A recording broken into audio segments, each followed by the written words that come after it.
Welcome to the Pharmacy Frontiers podcast, a podcast dedicated to the pharmacy profession. Daniel Good and Tim Mitchell are your co-hosts today, and we're excited to bring you the latest from the frontiers of pharmacy practice. Let me remind our listeners that the Pharmacy Frontiers podcast is available for streaming on your favorite podcast streaming app, whether it be Apple, Podbean, Spotify, or YouTube. Be sure to bookmark and like our podcast to get notifications on the latest release. The comments and opinions shared today are those of our hosts, our guests, and not official statements of the Missouri Pharmacy Association, Mercy, nor Mitchell Pharmacy. Now let's introduce our guest. Tim and I are excited to welcome Kyle Schoenhals, the COO, and Ross Miller, the Vice President of Sales for TJM Labs. Welcome, Kyle and Ross. Hey, how's it going? Thanks for having us. Well, congratulations on building a very successful business that is making a huge impact, at least across our region. Tell us a little bit more about what the role of TJM is right now. I guess I'll tackle this one, Ross. So our role is really, we're just trying to insert ourselves into automating as much of the pharmacy space as we can. Really try to slim down pharmacies, allow them to do more with less. Because, I mean, that's the landscape we're in. You know, it's not like reimbursements are ever going to get larger year over year. So every pharmacy out there kind of really needs to start looking at ways to cut, sadly enough. And we just try to help them be able to reach that slimmer portion of them, you know, a little bit of slim fast out there. Love it. Hey, you know, Kyle, I'd like to make a point because you said cutting costs, but actually it's helping me be more efficient. And, you know, I don't see it as, I mean, I do see it as cutting costs, but I'm not relieving any of my staff. Mm-hmm. It's helping them be more efficient so that they can be more productive in the long run. And I'm sorry to cut you. That is 100%. A lot of the independent pharmacies, there's two ways that it can go, right? If we sold to Express Scripts, they would send an email out the next day and just shut down an entire department. But independent pharmacies are not like that. So they repurpose their technicians as best they can to bring in more revenue. And, you know, just for data entry. Data entry takes so much time. And if it can be automated, it really will free up 40, 80, 120, depending on how busy your pharmacy is, hours per week.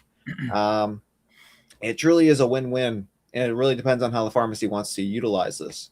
But we're talking more than just pill counters and robots, right? We're talking a total workload redesign, right? What we're trying to do is pretty much tackle every single workflow that we can. Every single workflow. And obviously the human interaction still needs to be there, but anything that doesn't require human interaction that can be automated to allow people to do more with less, that's the goal. That's amazing. Ross, I got to ask you a question. So I have seen you everywhere this last year. You have been all over the place, and I feel like I know you personally. I mean, just by the conversations we've had where I've seen you at different trade shows and different things, and you're being very supportive of community pharmacy. What brought you into community pharmacy and into this business? It's a really great question, Tim. So I am not a pharmacist, right? I am, one of several non-pharmacists in TJM Labs. And that's actually one of the things that we really sort of hold near and dear to our hearts is that we understand sort of how pharmacies work.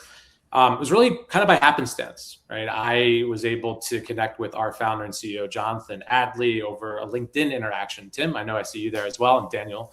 But it was about 10 months ago, believe it or not. We connected on LinkedIn. Jonathan was ready to sort of pass the baton from the sales function, from founder-led sales to having a real sales organization. So he hired me as our founding account executive. Fast forward to today, we have a team of about, I think, 8, soon to be 9 reps in the sales department. And we've scaled from about 25 or 30 pharmacy groups 10 months ago to more than 400. And bringing Kyle on board, the Encore RX Automation acquisition is a huge part of our growth plan, specifically within community pharmacy. So yeah, it's been an unbelievable story that we're writing in real time, and I feel like I'm almost a pharmacist, or at least I can pretend Yeah. to be. We have to give you that. You're a couple years off of the training. Yeah, a couple years, just a few years off, but I know enough to be dangerous at this point. Well, that's good. So Kyle, I know I had spoken with you as well as far as pharmacy. Where did you?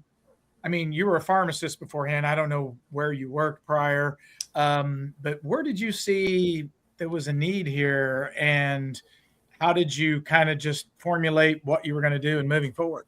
So this was roughly, I don't know, 3 years back maybe. I worked at a long-term care pharmacy, a very busy one. We did about 90,000 scripts per month. They had all the pharmacists do data entry. They didn't trust technicians to do data entry because all these livings have their own, it's basically nurses deciding how, things get packaged. So I mean, every facility had their own rules, and it was a lot to learn. And, it was either work there or work at like Rite Aid, CVS. So all the pharmacists were there for like 10 years, 20 years plus. So all the knowledge base with those pharmacists. And here I am. I basically grew up there, technician to intern to pharmacist. But my life was basically just data entry day in, day out, nothing crazy. And how this originally got started was first I was coding,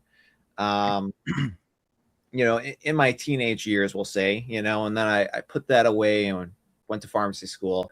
It came back when I had to do QuickMar for our homes. And it literally was QuickMar on one side of the screen, what we used, SweeterX on the other. You see the refill request from the facility. You type in the 7 digits from one screen to the other. You bill it. You let them know, hey, this got billed. We were having some technicians do it, but then it was, overtime. It was, multiple technicians per week. We just had too many facilities. So I drew the short straw, and I was the pharmacist who had to do it during the week. And after a day of doing that, I was like, this is not going to be my life. I cannot do this. So I automated that. And I just thought, what else can I automate, in the pharmacy? And then I just thought, what about new for molds? So doing all the renewals, new scripts come in, but they're the exact same order. You can just click new for mold and, it just automatically types it. So I automated that process. Once I realized I had that, I started selling it to other pharmacies that use SweeterX that had the same workflow. And that eventually led to typing brand new scripts because that was the next thing. It naturally progressed that. Like people wanted new scripts typed, not just, new for molds and renewals. So when I talk to people about your product, a lot of people are like, I just don't understand what it is. Just if you say you get in an elevator and they say, what does your company do or what does your product do? How do you describe that? Assuming they are pharmacist or, pharmacy. I think it's easy enough. AI data entry of prescriptions. We'll type them up, put the right SIG codes, select the right NDC, and then send them off to be billed. And then my second question that I always have to answer is there a return on my investment for this? And, we're not going to talk pricing and everything if people want to know more things, but I told them, if you don't invest in something like this right now, you're going to be so far behind the curve, you're not going to be able to get caught up. I mean, maybe Kyle and Ross can get them caught up in a year or two, but right. I was listening to a PBS broadcast not too long ago, and they were talking about how artificial intelligence is being taught. I think it was at MIT, and they had an artificial intelligence class that they have to redo the curriculum every 3 to 6 months. I mean, it blows my mind how quickly things are changing. So is that what's going on with you guys as well? Or? Yeah, 100%. Just the progress that is being made month over month. The good news is we're applying pretty much every progressive update to everybody who is already our customer. But you're completely correct in terms of, I guess they wouldn't be left behind because they can always hop on this train whenever they want. But, in terms of, I guess, dollar opportunity cost, you could have saved yourself some money for 2-3 years before you finally realize, what this was all about. Things like that. You're never going to get that cash back. Changing your entire workflow for your pharmacy, that's going to take some time. All those sorts of deals are probably, just time lost opportunity rather than, me or Ross, shutting the door on you forever. Yeah, and if you think about just like the ROI, like at a high level, just to make the math super simple, right? The bot doesn't take a break, right? The bot doesn't go out. The bot doesn't leave, right? So at the low end, our pharmacists are seeing about 3 to 1 return, right? Technician works 8 hours a day, bot works 24 hours a day. That's without any sort of increased additional, operational efficiencies that might be a part of it. And the more volume that our pharmacies see, the better the ROI. So we have pharmacies that are doing, 1 million prescriptions a month on the very high end, right, Tim? Not your everyday community pharmacy. Those pharmacies are probably getting more like a 30, 40, 50 to 1 return on their investment. And again, that's not one bot. That's sort of an army of bots. I like to think of these as like digital workers today that are taking on other ancillary tasks within pharmacy. Data entry is the front door. That's like the low-hanging fruit. And then there's other things like billing, shipping, patient communications, all these other things that we can train these automations to do that people are, taking advantage of and will want to take advantage of as we progress. And to your point, Tim and Kyle, the landscape is changing every single day at this point. That's good. You can see the marketing coming out of Ross there on that. I really appreciate that information. I think it's important for people to understand what it is and get comfortable with it. My wife keeps telling me, "Oh, AI is going to be the end of the world." It's here. It's not the end of the world. I think we need to accept that. She's in the arts, and she doesn't want music being created by AI. She doesn't want art, actually sculptures, being created by AI, but it's happening. I can appreciate individuals being involved, and I think they do need to be involved. But when I come in my morning routine and I have to start typing my prescriptions, or when I came in yesterday to drop a shelf off and I looked and my bot was working and it was inputting scripts as I took a day off in Memorial Day, and it had a full queue. I came in this morning and there were 200 scripts in my queue to print out and start filling. My techs were like, "Oh, this is amazing." Yeah, I think the best way to think of it is it's an enhancement. It's not a replacement. It's an enhancement, right? And to your point, like my wife actually told me a few months ago, she uses, ChatGPT more than any other app on her phone. Like that's amazing, right? She uses it all the time. So it's part of our lives. It's not going anywhere. And to your point, if you're not using it, you probably should be, because it's just going to make life easier, I think, all around. Absolutely. So Ross, help our listeners understand the difference between the RPA, the repetitive process work of the bot, versus AI, just so that they get a feel for how that's differentiated. Yeah, so Kyle's the expert here, right? All right, I know that's we're gonna okay, pass it off to me. Okay. No, I'll give my understanding, and Kyle will correct me if I'm wrong. The tooling that Kyle has built is really RPA, right? It's repeating processes that are happening, identically between pharmacies. The AI is there for the exception to the rule. If there's something that needs to be done that maybe isn't replicated from pharmacy to pharmacy. But I will let Kyle chime in, because he is really the expert here. Okay. I will do one small correction there. I wouldn't say we use AI as the exception. We're looking into that, kind of like a random thing pops up, let AI take the wheel and, see what happens. But right now, he's right. We have RPA, which is, the clicks and everything. That's because a lot of the stuff that we do can't be done on an API. If it could, we would do it 100%, because it's going to be quicker. And we can target a lot more scripts a lot faster that way. But because, let's say Pioneer was built for a human to handle through the PMS and click through the software, we have to follow that same landscape, and that's what the RPA is for. Now, the AI is for processing the script. So, and this is a perfect reason to use AI, is just doctors can send a script and they can send it however they want. And it has to be turned into, something readable by a patient Every pharmacy has their own idea of what exactly they like in terms of SID codes, what it should read, what directions or what additional information you should include versus not include. Throw on top of that all the rules that the pharmacy wants just for dispensing. And that's where we start working with AI to try and get that to, 100% efficiency for the pharmacy. Okay, cool. I love that. And that's so important that so many of the things that our techs and our pharmacists are doing are repetitive, that can be easily turned into a bot, just like you've done. So help alleviate some of the concerns out there that, oh, AI is going to hallucinate. I can't let it hallucinate in this patient care world. Someone's going to get hurt. How do you put the safeguards in there to prevent that kind of potential error? So basically, the best way we do it is, AI's checking AI. And yes, one AI might hallucinate, but multiple AIs hallucinating at the same time, the statistical significance of that is very low.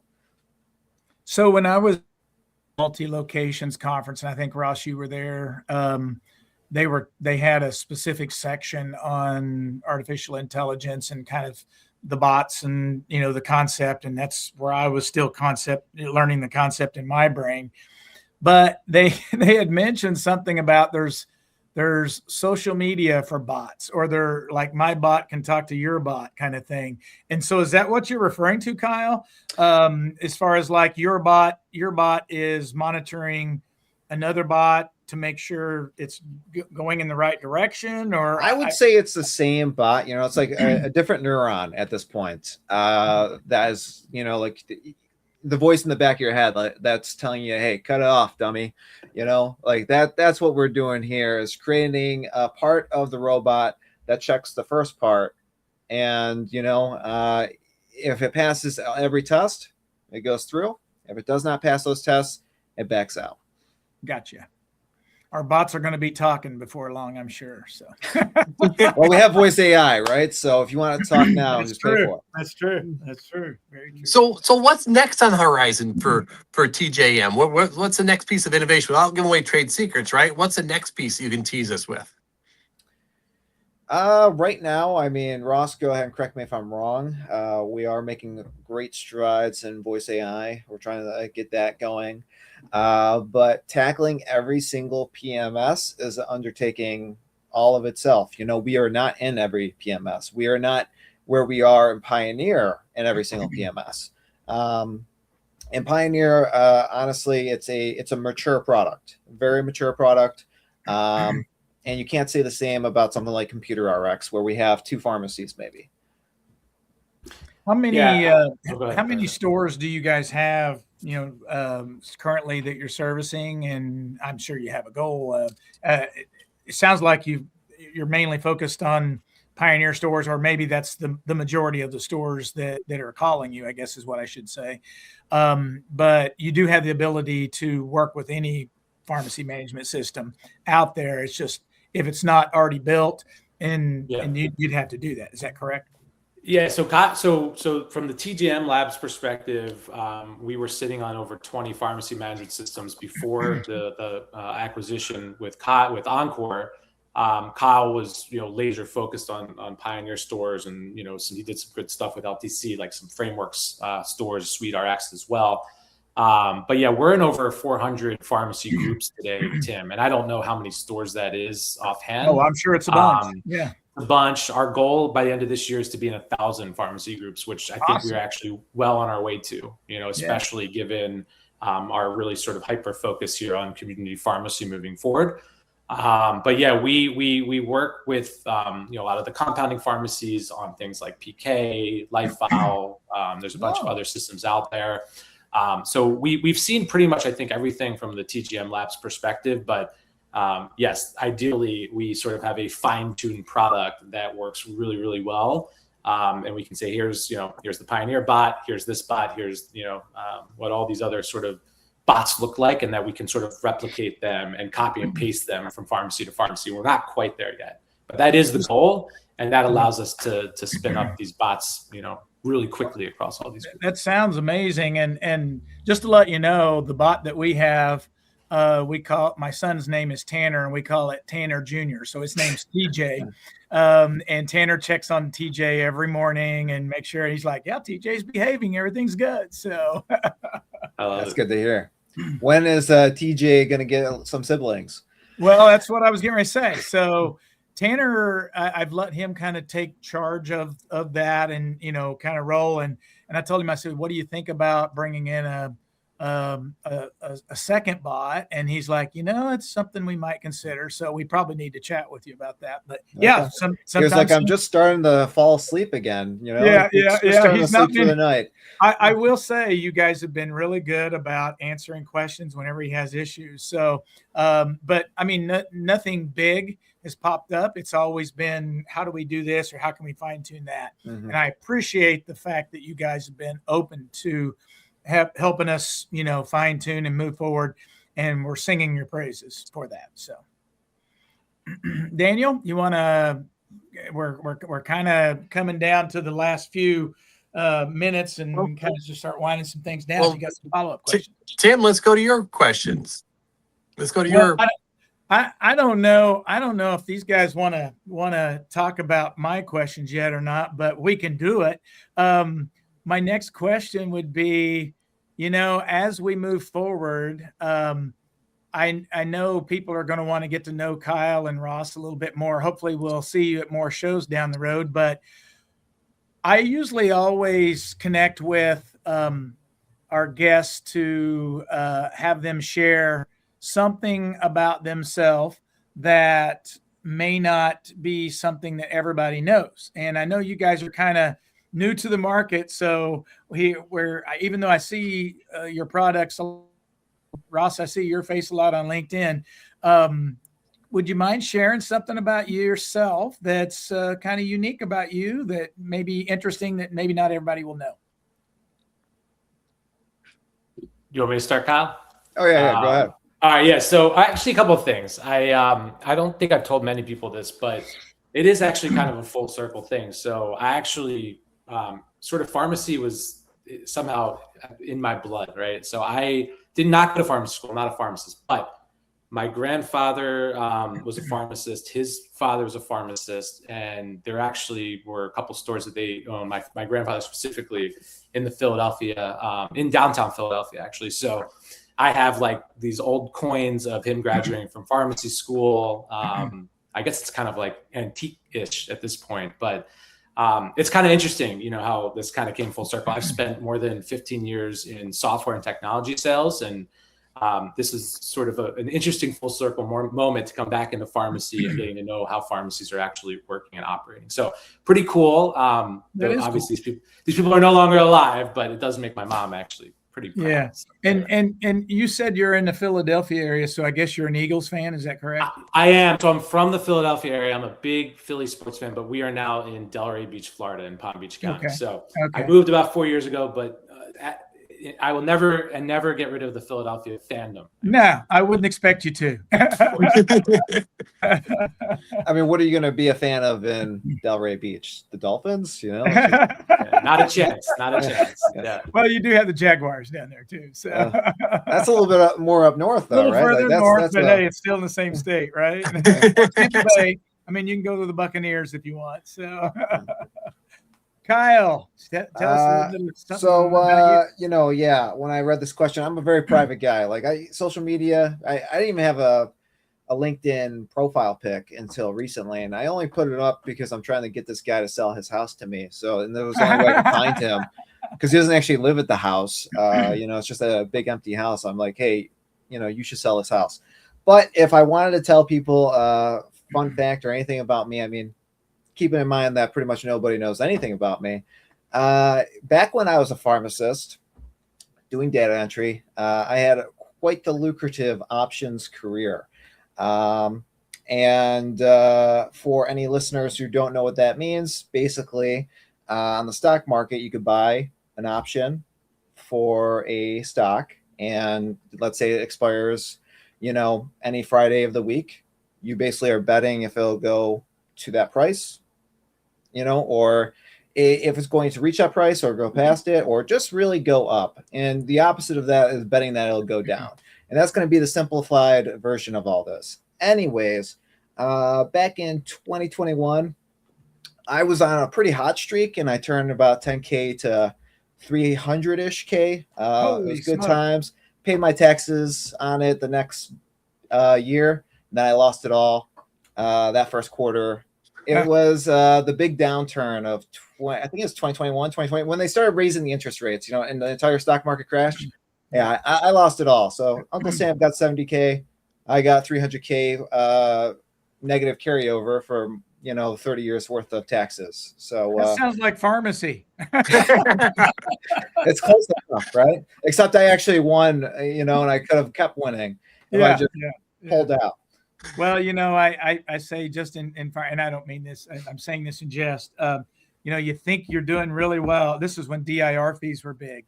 You think you're doing really well, and then suddenly the DIR fees start hitting, and you're like, "What the heck just happened?" They're pulling money out. So thankful. All the clawbacks too, yeah. It was just absolutely crazy. So have you automated a way to minimize the DIR fees? That would be something we'd be very interested in. I have not. Well, DIR, DIR has kind of gone away. So so we don't really have to worry about that quite as much. So honestly, if I had to automate something, and honestly, I don't know how much you'd call it automation, maybe optimization, but really choosing the right NDC for the right insurance, something like that could be something for the future. But I mean, that require a ton of information and always have to be updated. There's no real truth of that, because that truth changes every time the formulary changes. Yeah, absolutely. Well, I think your products are great. I'm looking forward to seeing how things are going to grow in the future. You guys are both great personalities, even though Kyle, you're kind of a quiet individual. But I think it's definitely the future of pharmacy, not just community pharmacy, but all aspects of pharmacy. And I'm sure you're looking at all areas for sure. So. I don't know, Daniel, do you want to kind of close us down here? Well, this has been great. Thank you both for being with us today. We really appreciate you bringing to life, not just the automation, the potential bots that we all see that are available out there, but you're actually bringing it into reality and making it into something that's cutting edge and something that's very useful for our individual pharmacies. So we look forward to seeing you guys out there at future trade shows. We look forward to seeing the next piece of innovation you bring to us so that we can all move forward together. On behalf of Pharmacy Frontiers, thanks for being with us today. Thank you for joining us today for the Pharmacy Frontiers podcast. And please share this episode with your friends and colleagues, and seek out the previous Pharmacy Frontiers podcasts on your favorite podcast channel.